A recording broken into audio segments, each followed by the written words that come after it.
Good afternoon. My name is Jade Mathis, and it is a pleasure to speak to you today. Statistics. They were an important part of my business degree in more ways than one. They provide quantifiable data, undeniable results.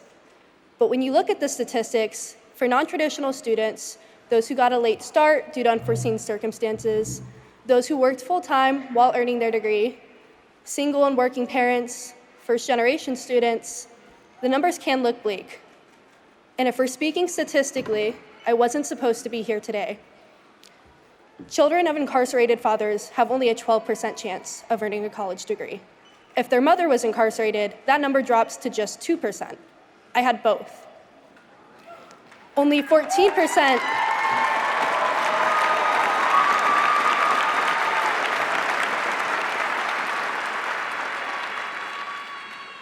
Only 14% of students from the lowest income quartile graduate college by the age of 24.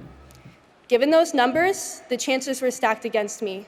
Yet here I am, and here we all are. So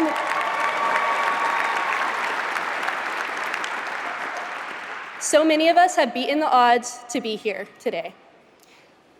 Earning my bachelor's degree is more than just an academic milestone. It's the closing of one door and the opening of an entirely new one. Growing up, education was never a given for me. Stability wasn't something I knew. I moved more than 30 times as a child. I experienced homelessness, and by 16, I was on my own, working full-time while finishing high school online. I didn't have a traditional high school experience. No prom, no carefree teenage years. My priority was keeping a roof over my head. But I made it. I graduated high school, started college,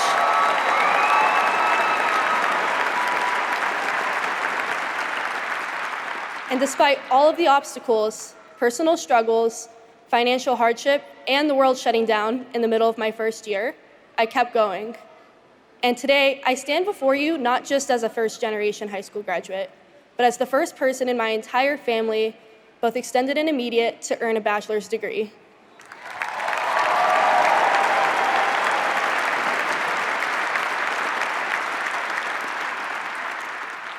Each of us has a story. This moment isn't just about me. Each of us has faced challenges, some visible, some not.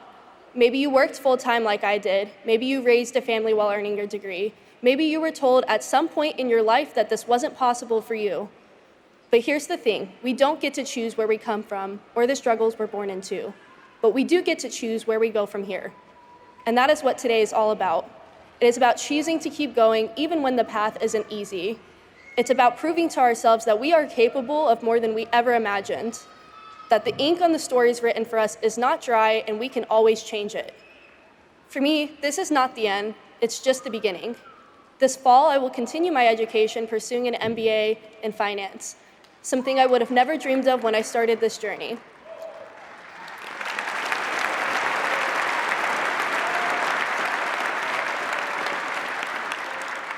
Today is so much more than receiving a piece of paper I worked on for years. It is an end to generational poverty and a lack of education. It's rewriting a story I believed was already written for me before I was born and shaped by countless statistics. I know there must be many graduates present who can resonate with that.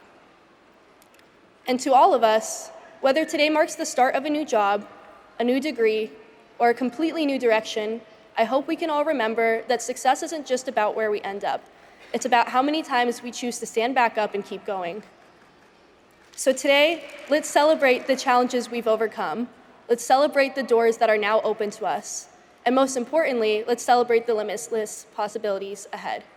Because if there is one thing I know for sure, it is that we are all capable of rewriting the narrative. Congratulations, WGU graduates. We did it.